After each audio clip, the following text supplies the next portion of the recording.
لغاية أما اتكعبلت في كلمتين مكتوبين جوه وثيقة بتحدد الضرايب اللي كانت مفروضة على المصريين. أردب ونص قمح على كل فدان، 3 دراهم على كل نخلة، ده غير ال 12 درهم جزية. يعني طالما انت قول السؤال تاني. يعني ايه الكلام التخين ده؟ ورقة وقلم وركز معايا حياة أبوك.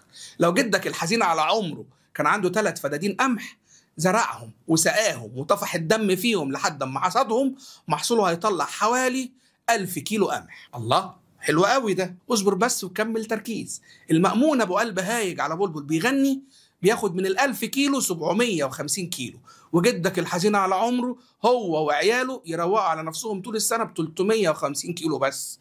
يعني بالعربي كده جدك كان بيشقى عشان يطفح الخليفة، ويا دوب ياخد فتفوتة يسلب بيها طوله.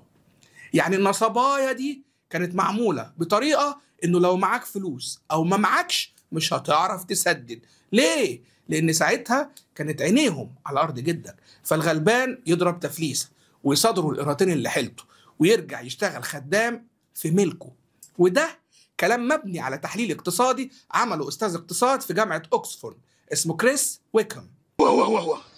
اوعى تكون فاكر الفلوس اللي باخدها منك دي بحطها وديعة في الHSBC. لا، الاتاوة اللي بفرضها عليك دي لمصلحتك اولا.